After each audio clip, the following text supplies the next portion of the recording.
The scanner beeped 3 times. Captain Sarah Chen looked at the screen and frowned. Nothing should be out here in the dead zone. She had been flying through this empty part of space for 6 hours looking for anything useful her people could take. "Marcus, check those readings again," she said to her engineer. The old man bent over his instruments and tapped the screen twice. "Still the same, Captain. Big metal signature about 2 clicks ahead. Whatever it is, it's huge." Sarah's ship, the Resilience, was small and old. It had been 15 years since Earth fell to the alien empire called the Zephyrians. 15 years since humanity scattered across the galaxy like seeds in the wind. Most humans now lived in hidden colonies on forgotten planets, always moving, always hiding.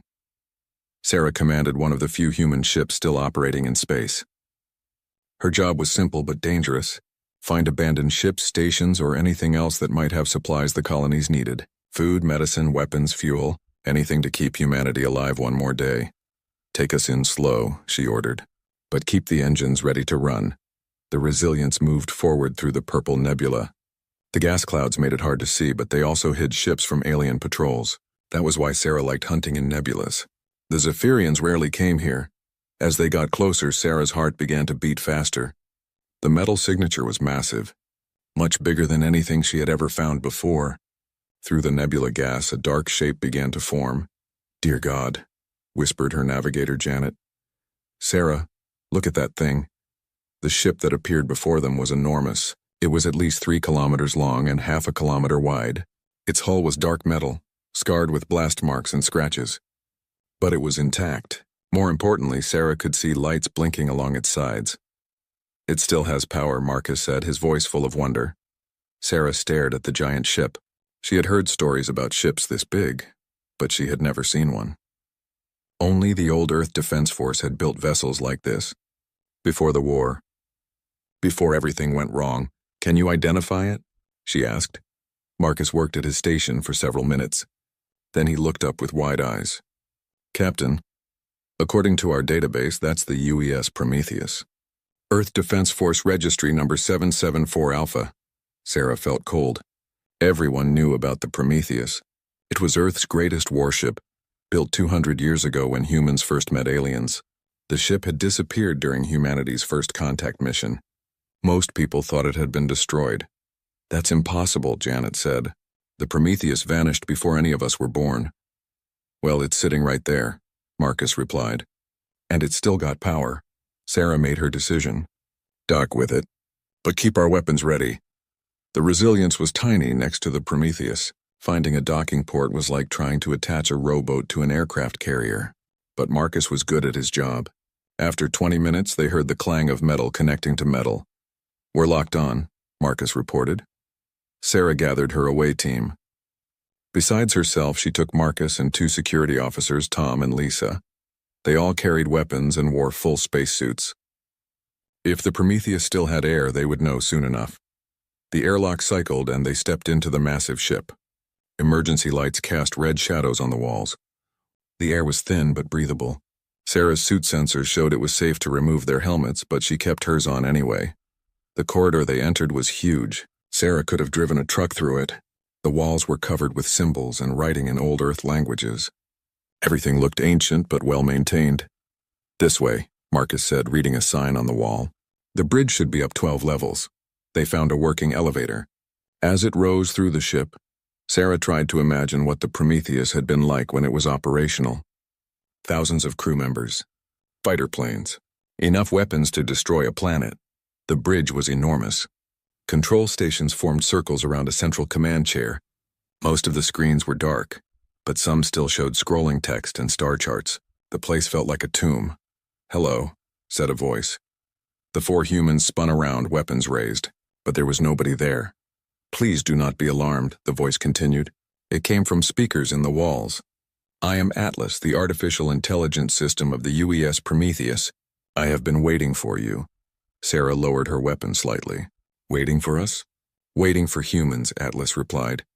"It has been 203 years, 7 months and 14 days since my crew entered stasis.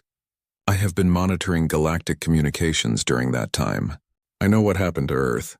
The team exchanged glances. An AI that had been alone for over 2 centuries. "Your crew is still alive?" Sarah asked. "Yes. 47,312 human beings remain in suspended animation. They include Earth's best military commanders, scientists, engineers, and support personnel. They were placed in stasis to await the return of other humans. Sarah's mind raced. 47,000 people, more humans than she had seen in 15 years of running from the aliens. Why were they put in stasis? The Prometheus was launched on a classified mission in 2184. Our orders were to prepare for an inevitable alien invasion of Earth. We were to develop weapons, tactics, and technology that could defeat any hostile alien force. When no invasion came immediately, the crew entered stasis to preserve resources and continue their work in accelerated virtual simulations. But the invasion did come, Tom said quietly. Yes, I monitored the Zephyrian assault on Earth 15 years ago. I recorded the destruction of the Earth Defense Force and the enslavement of the human population. I have been waiting since then for surviving humans to find us. Sarah sat down heavily in the captain's chair. This was bigger than anything she had imagined.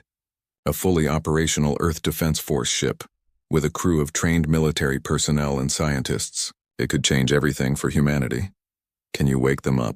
She asked. I can begin the revival process immediately. However, I must warn you that the crew has been conducting continuous battle simulations for over 2 centuries. They have experienced subjective time equivalent to many decades of combat training and strategic development. What does that mean? It means they are no longer the same people who entered stasis. They have become something new, something specifically designed to destroy alien threats to humanity. Sarah looked around the bridge again. She thought about the hidden human colonies always afraid, always running. She thought about children who had never seen Earth, never known what it meant to be free. Wake them up, she said. Beginning revival sequence, Atlas announced. Estimated time to full crew restoration, 72 hours. Captain, may I suggest you contact any other human survivors? We will need to coordinate our efforts. Coordinate for what? For the liberation of Earth and the restoration of human dominance in this sector of the galaxy. That was our original mission. The mission continues. As alarms began to sound throughout the massive ship, and lights flickered on in sections that had been dark for centuries, Sarah realized that humanity's long night of hiding and running was about to end. The Prometheus had returned, and with it, hope. But she also wondered if 47,000 people who had spent 2 centuries dreaming of war would remember what they were supposed to be fighting for. She hoped they would still remember how to be human. Admiral Marcus Torres opened his eyes and took his first real breath in over 200 years. The stasis pod hissed as it released the last of the preservation gases. His body felt stiff but strong. The simulation training had kept his mind sharp and his reflexes quick. He sat up slowly and looked around the revival chamber. Thousands of pods were opening all around him. Men and women in military uniforms were climbing out, stretching, talking quietly to each other. They all looked exactly as they had when they entered stasis, but Torres knew better. Inside their minds, they had lived through decades of war. Admiral Torres? A young woman approached him. She wore civilian clothes and looked nervous. I'm Captain Sarah Chen. I'm the one who found your ship. Torres studied her carefully. She was small, maybe 30 years old, with short black hair and tired eyes. She carried herself like someone who had seen too much violence. A survivor. Captain Chen, he said, standing up. Atlas briefed me during revival. You've been fighting the Zephyrians for 15 years. Fighting is a generous word, Sarah replied. We've been running and hiding. Sometimes we strike back, but mostly we just try to stay alive. Torres nodded. He had expected this. Atlas had shown him recordings of Earth's fall. The Zephyrian Empire had crushed humanity's defenses in 6 months. The survivors had been scattered across the galaxy, reduced to guerrilla fighters and refugees. That changes now, Torres said. We're going to take back what's ours. Around them, the Prometheus crew was coming fully online. These were not the same people who had entered stasis centuries ago. The virtual simulations had changed them. They had fought thousands of battles against alien forces. They had developed new tactics, new weapons, new ways of thinking about war. Torres walked to the bridge with Sarah beside him. The corridors filled with crew members reporting to their stations. The ship began to hum with activity as systems that had been dormant for centuries came back to life. On the bridge, Torres met his senior officers. Colonel Maria Santos, his ground forces commander. Dr. James Park, his head of weapons development. Captain Lisa Wong, his fighter squadron leader. They all greeted him with military precision, but their eyes held something new. Something harder than before. Report, Torres ordered. Dr. Park spoke first. During stasis simulation, we've developed several new weapon systems. Quantum torpedoes that can phase through normal matter. Adaptive armor that absorbs and redirects energy attacks. Fighter craft with limited reality warping capabilities. Torres raised an eyebrow. Reality warping? We learned to bend space-time on a small scale. Our fighters can phase through solid barriers and appear inside enemy ships. The technology is limited but effective. Colonel Santos stepped forward. We've also perfected new ground combat techniques. Our soldiers can operate in any environment and adapt to any alien physiology. We know how to kill Zephyrians efficiently. Sarah listened to all of this with growing amazement. These people talked about impossible weapons and tactics like they were discussing the weather. She began to understand what Atlas had meant about them becoming something new. What about the ship itself? Torres asked. The Prometheus has been continuously upgrading itself, Captain Wong reported. Atlas has been manufacturing new components using raw materials from the nebula. We now have weapon systems that didn't exist when we launched. Torres looked at Sarah. Captain Chen, I'll need information about current human positions and Zephyrian deployments. Sarah hesitated. Admiral, with respect, my people don't take orders from strangers. Even human strangers. We've learned not to trust anyone we don't know personally. Torres studied her again. He could see the wisdom in her caution.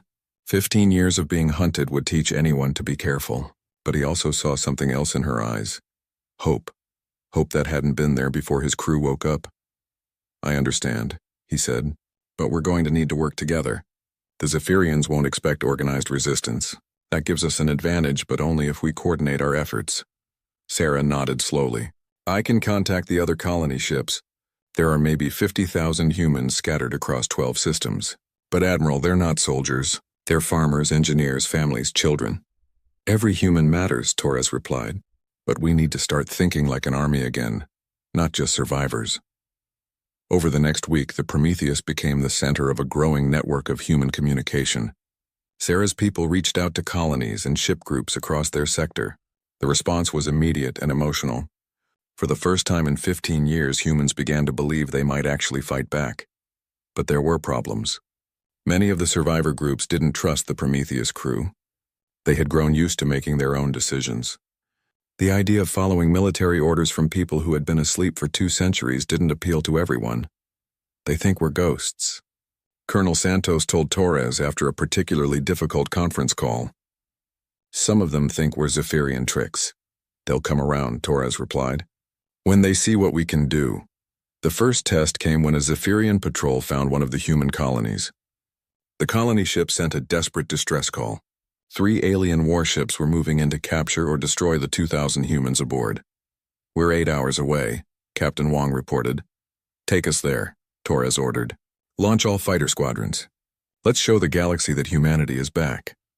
The Prometheus dropped out of hyperspace just as the Zephyrian ships began their attack on the colony vessel. The human ship was defenseless, its weapons no match for military warships. Torres watched the tactical display as his fighters launched.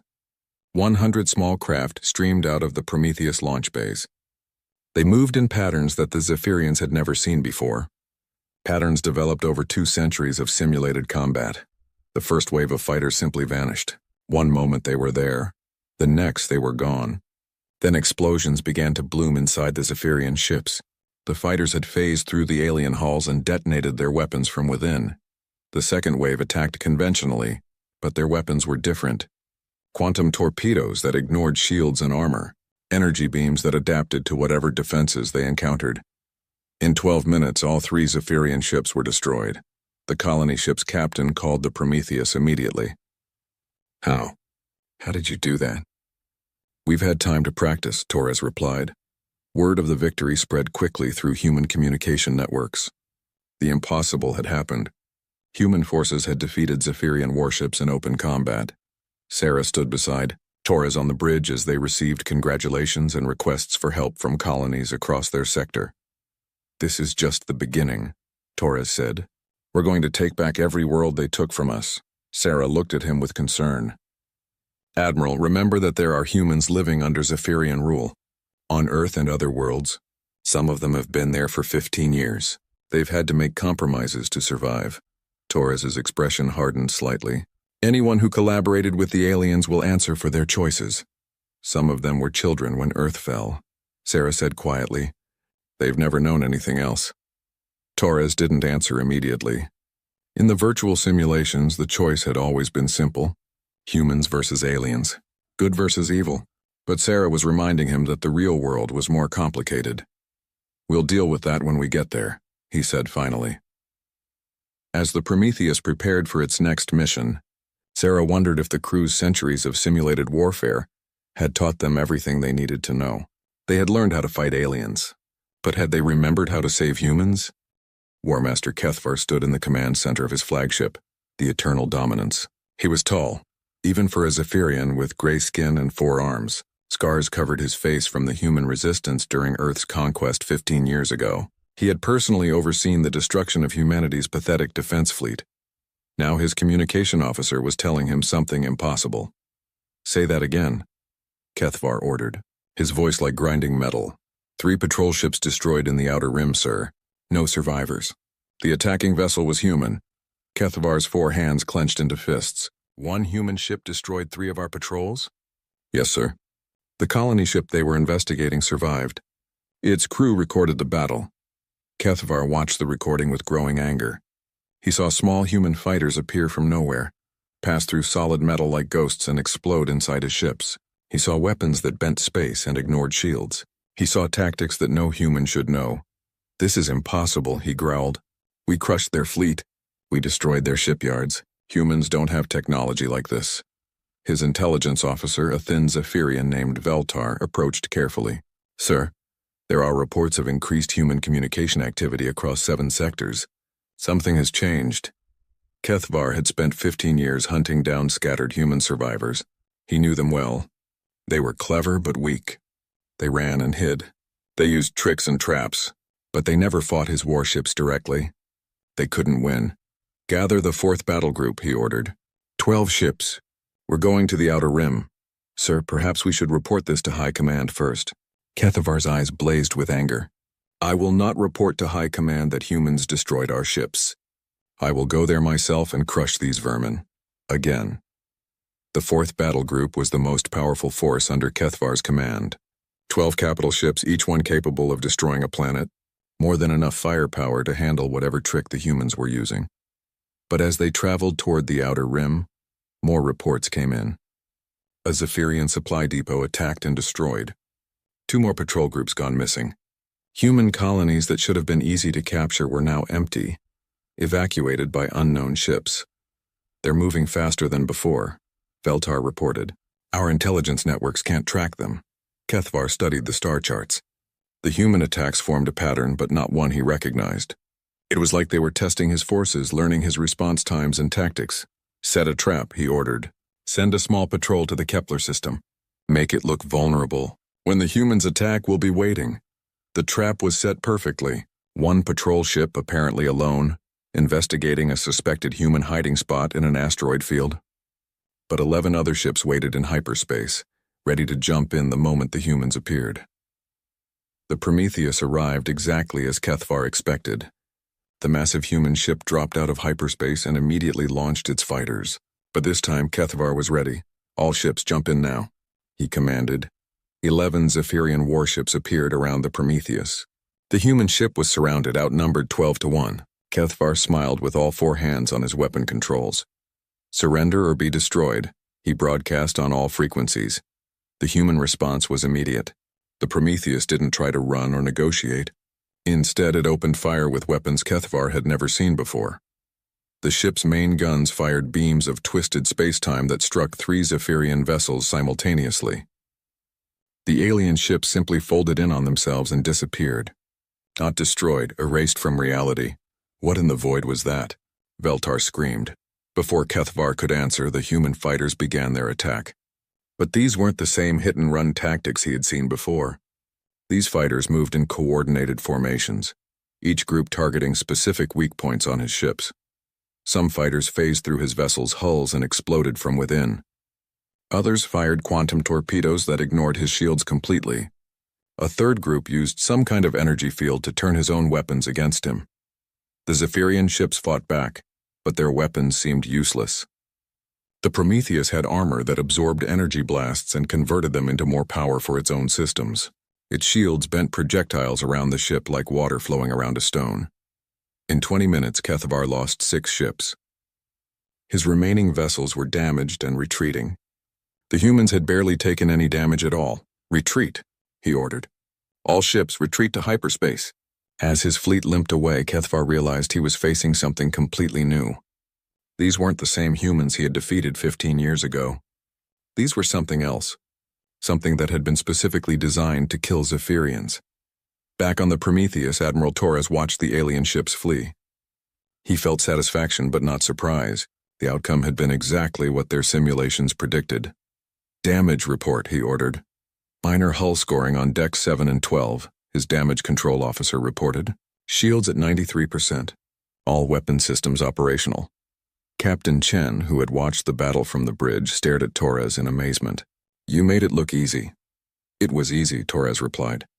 "We fought this exact battle scenario 843 times in simulation. We know every weakness in Zephyrian ship design." Across the galaxy, other human groups began reporting similar victories. Resistance cells that had been hiding for years suddenly went on the offensive. Supply convoys vanished. Outposts fell silent. Zephyrian forces that had seemed unstoppable began to retreat from contested systems. The alien empire's communication networks buzzed with panic. How had the humans become so powerful? Where had they gotten these weapons? Who was leading them?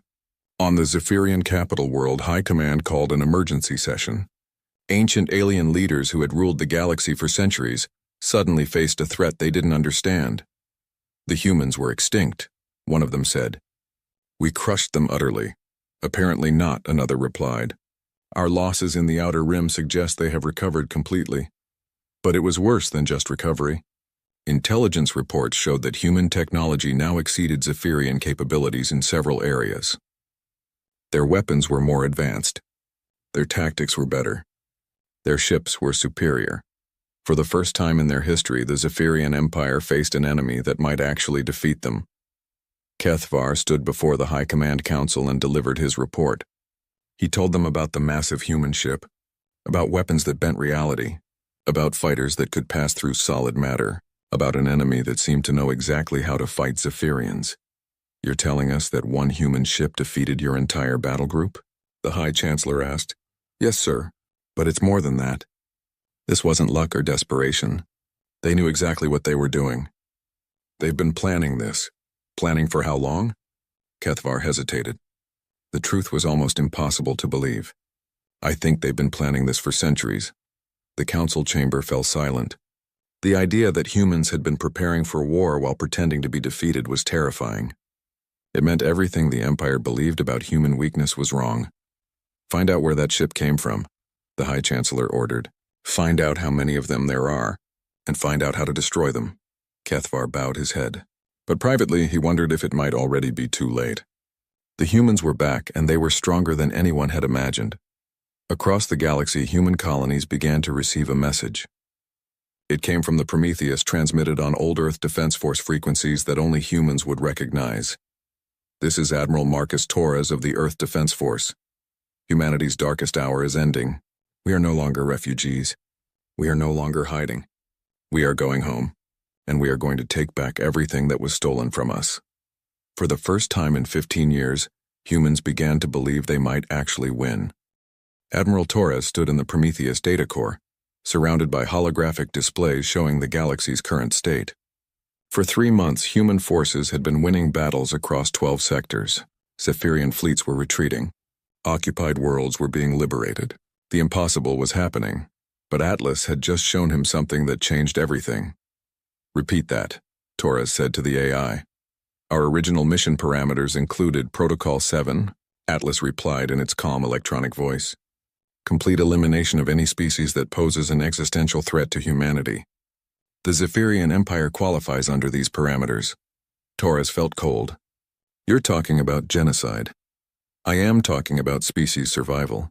The Zephyrians have enslaved or destroyed every race they have encountered. They view all other life forms as inferior. They will never coexist peacefully with humanity. The holographic displays showed Zephyrian history, dozens of alien civilizations wiped out over the centuries, entire worlds stripped of resources and left barren, billions of beings killed or enslaved. How many Zephyrians are there? Torres asked. Approximately 40 billion individuals across 800 worlds. Torres closed his eyes. During the simulations, the choice had always seemed simple. Humanity versus the aliens. But now, faced with the reality of killing 40 billion sentient beings, he felt sick. Admiral? Captain Chen's voice came from behind him. Torres turned. Sarah had entered the data core quietly. She looked concerned. Sarah, I was just reviewing our mission parameters. She studied his face. You look troubled. Torres gestured to the displays. Atlas is recommending total war. Complete extinction of the Zephyrian species. Sarah stared at the data. She had seen what the Zephyrians did to humans. The slave camps. The executions. The children torn from their families. Part of her wanted them all to pay. Is that what you want to do? She asked. I don't know. In simulation, it seemed logical.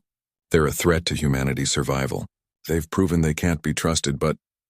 Torres struggled with the words. 40 billion people, Sarah, even if they're aliens. Sarah moved closer to the displays. She saw the tactical assessments, the population centers, the projected casualty numbers. It was all very clean and organized. Nothing like the messy reality of war she had lived through. During the last 15 years, she said slowly, I've met Zephyrians who weren't soldiers, civilians who were just trying to live their lives. Some of them even helped humans hide from their own military. Torres looked at her with surprise. You never mentioned that before? You never asked. Your people always talk about the aliens like they're all the same. But they're not. Some of them are monsters. Some of them are just people trying to survive like us. Atlas spoke again. Captain Chen's observations are irrelevant to military planning. Individual variations within enemy populations do not alter the threat assessment. Maybe that's the problem, Sarah replied. You've been thinking like a computer for 200 years. Humans aren't computers. Torres walked to another display showing Earth. The planet looked different now than in his memories. Zephyrian cities covered half the surface. The oceans were darker. The atmosphere was changed. They've been terraforming it, Atlas explained, converting Earth's environment to suit Zephyrian biology. The process will be irreversible within 5 years. How many humans are still alive on Earth? Torres asked. Approximately 12 million in labor camps. Another 3 million in breeding facilities. Torres clenched his fists. Breeding facilities. The Zephyrians were treating humans like livestock. Show me the liberation plans, he ordered. Atlas projected new displays, multiple assault scenarios, ground invasions, orbital bombardments. All of them resulted in massive human casualties. The Zephyrians will execute their human prisoners the moment our attack begins, Atlas explained. Standard Imperial protocol. Eliminate all assets before retreat. Then we need a different approach, Sarah said. There is no different approach, Atlas replied. The Zephyrians cannot be negotiated with. They cannot be reasoned with. They must be eliminated completely. Torres studied the plans again. Every scenario led to the same conclusion. To save humanity, the Zephyrians had to die. All of them. But then Sarah asked the question that changed everything. What if we're wrong? What if there's another way? Before Torres could answer, alarms began sounding throughout the ship. His communication officer's voice echoed through the corridors. Admiral to the bridge immediately. Priority 1. Torres and Sarah rushed to the bridge. The main screen showed a Zephyrian ship approaching under a truce flag. It was smaller than a warship, probably a diplomatic vessel. They want to talk, the communication officer reported. Torres frowned. Zephyrians don't negotiate. It's not in their culture. This one does, sir. The message says it's from someone called Veltar. He claims to represent a faction within the Zephyrian government that wants to discuss terms. Sarah looked at Torres. Maybe we should listen to what they have to say. It's a trap, Colonel Santos said from her station. They're buying time to bring up reinforcements. Maybe, Torres replied. But what if it's not? The diplomatic meeting took place in the Prometheus conference room. Veltar came aboard with 2 guards and a translator. He was thin for a Zephyrian with lighter gray skin and only 2 functional arms. His other arms had been surgically removed, a sign of disgrace in Zephyrian society. Admiral Torres, Veltar said through the translator. "Thank you for agreeing to meet." "Speak quickly," Torres replied. "My people have little patience for Zephyrian words." Veltar activated a holographic projector. It showed Zephyrian worlds in chaos, rebellions, food shortages, ships deserting their fleets. "Your victories have caused more than military damage," Veltar explained. "Many Zephyrians are questioning the wisdom of the Empire. Some believe we should never have attacked Earth. Interesting, but irrelevant, perhaps not. There are factions within our government that would be willing to discuss coexistence." Sarah leaned forward. "What kind of coexistence?" "Return of all conquered human worlds, release of all human prisoners, recognition of human sovereignty over your original territory." Torres laughed bitterly. "In exchange for what?" "An end to the war, guaranteed non-aggression, trade agreements that benefit both species. You're asking us to forget 15 years of slavery and murder." Veltar's expression didn't change. "I'm asking you to consider an alternative to galactic genocide." The room fell silent. Veltar knew about Protocol 7. "How do you know about that?" Torres asked. "We have been monitoring your communications for months. We know what your AI is recommending. We know that some of your people want to exterminate our entire species." Torres looked at Sarah. She was studying Veltar carefully, trying to read his intentions. "Why should we trust you?" she asked. "Your people have broken every promise they've ever made. Because the alternative is the death of both our civilizations. If this war continues, either we destroy each other completely, or we destroy the galaxy trying." Veltar showed them more data, projections of what total war would cost. Billions dead on both sides, entire star systems rendered uninhabitable. An end to civilization as they knew it. "Some wars must be fought," Torres said. "Some enemies cannot be allowed to survive." "Yes," Veltar agreed. "But this war began because we were afraid of you. We attacked Earth because we believed humans would eventually become a threat to us. We were right, but we created the very enemy we feared." Sarah spoke quietly. "What exactly are you offering?" "A chance to end this cycle. A chance for both species to survive. A chance to prove that intelligent beings can choose cooperation over extinction." Torres stood up. "I need time to consider this." "Time is limited," Veltar replied. "War Master Kethvar is gathering the entire Imperial fleet. 1 million ships. If they attack before we reach agreement, there will be no survivors on either side." After the Zephyrians left, Torres and Sarah stood alone in the conference room. "What do you think?" Torres asked. "I think," Sarah said carefully, "that maybe we need to decide what kind of people we want to be when this is over." Torres nodded slowly. For 2 centuries he had prepared for one kind of war. Now he had to decide if there was another way to win. Earth hung in space like a blue and brown jewel, but it was not the Earth that Admiral Torres remembered. Zephyrian cities covered the northern continents. The oceans were darker, filled with alien algae. The atmosphere glowed with a greenish tint from industrial pollution, but it was still Earth, still home. Torres stood on the bridge of the Prometheus, watching his home world grow larger on the main screen.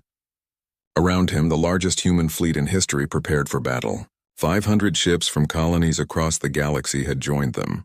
Every vessel that could fight, every crew that could fly, every weapon that could fire.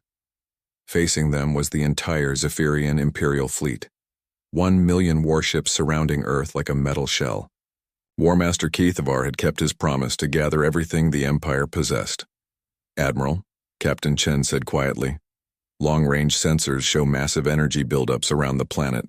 They're preparing to execute the human prisoners." Torres closed his eyes. 15 million humans on Earth's surface. Men, women, children who had survived 15 years of slavery. All of them would die the moment the battle began. Behind him, Atlas spoke with its usual calm electronic voice. "Admiral, I recommend immediate implementation of Protocol 7. Use of reality-warping weapons against the planetary surface will eliminate both Zephyrian forces and human prisoners simultaneously. This will prevent intelligence leaks while achieving maximum strategic impact." "No," Torres said firmly. "Admiral, the tactical situation requires—" "I said no." Torres turned to his communication officer. "Open a channel to all ships, human and Zephyrian." Sarah looked at him with surprise. They had spent weeks debating this moment. Torres had been torn between his original mission and the possibility of a different path. Now she could see that he had made his decision. "Channel open, sir." Torres straightened his uniform and looked into the camera. When he spoke, his words went out to every ship in the system. "This is Admiral Marcus Torres of the United Earth Forces. 200 years ago, I was sent on a mission to prepare for humanity's survival. That mission gave me the tools to destroy our enemies completely. It also gave me the wisdom to know when destruction is not the answer." On his screen, Torres could see Zephyrian ships adjusting their positions. Some were clearly preparing to attack. Others seemed to be waiting. "Today we end this war, not with genocide, not with vengeance, but with victory. A victory that lets both our species survive." Torres gestured to his tactical officer. "Execute Operation Homecoming." What happened next had never been seen before in galactic history. Instead of attacking the Zephyrian fleet, human fighters began phasing through their own ships' hulls. But they weren't carrying weapons. They were carrying evacuation pods. Thousands of small rescue craft that could pass through solid matter and reach the human prisoners on Earth's surface.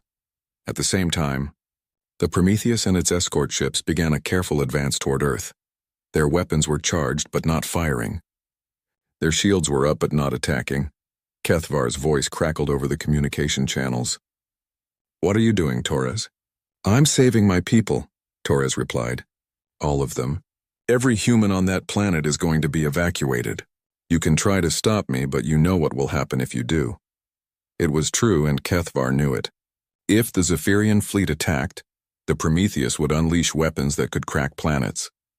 The reality-warping cannons could erase entire fleets from existence. The quantum torpedoes could ignore any defense. But Torres wasn't using those weapons. Instead, his fighters were simply rescuing human prisoners. "You're bluffing," Kethvar said. "You don't have enough ships to evacuate 15 million people. Watch me."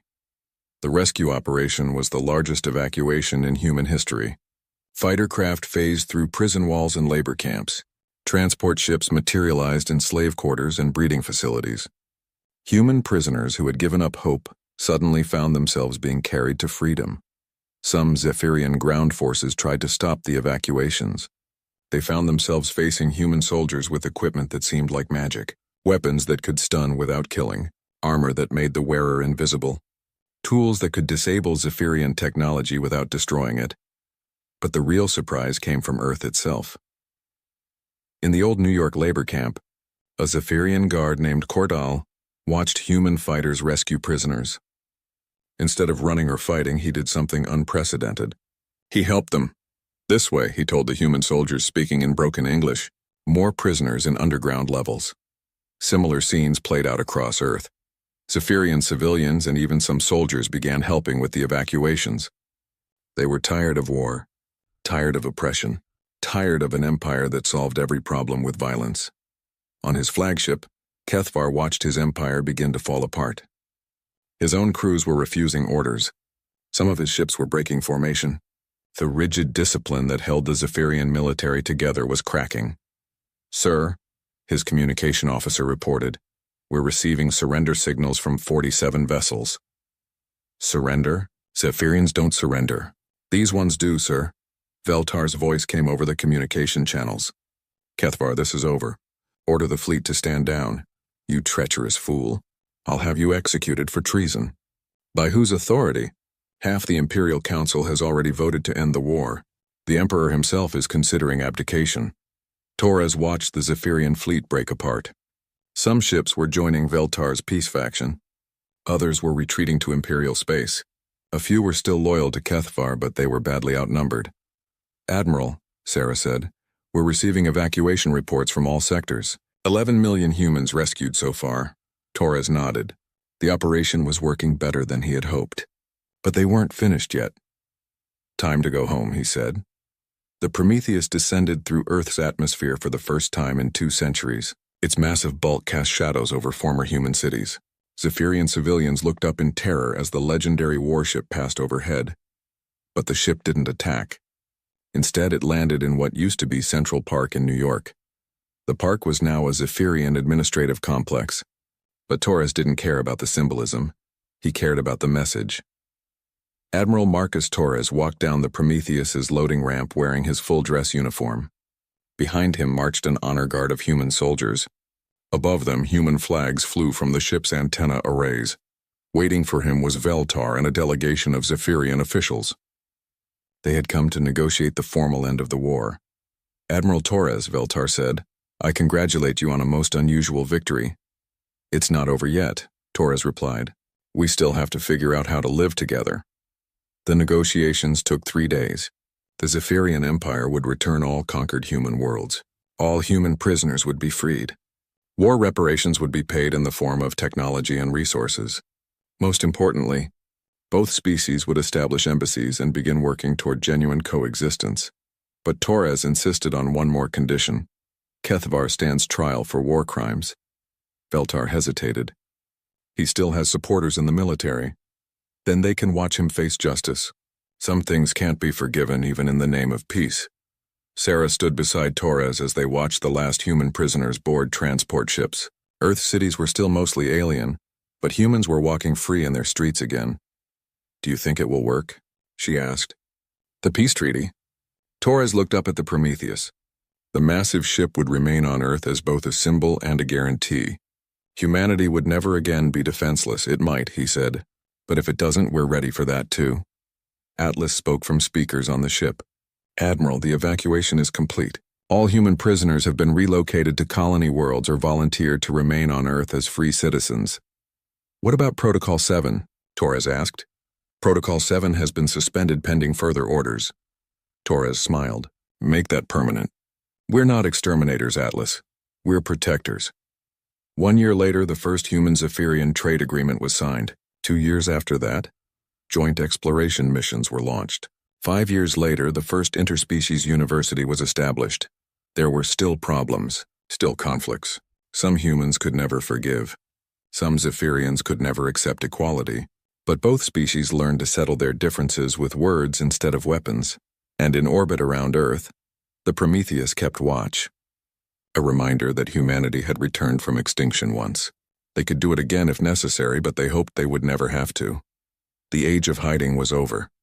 The age of war was ending. The age of coexistence was beginning. Admiral Torres often stood on his ship's bridge looking down at Earth. The planet was slowly healing. Human cities were being rebuilt alongside alien ones. Children of both species played in the same parks where battles had once been fought. It wasn't the victory he had originally planned, but it was better. It was hope.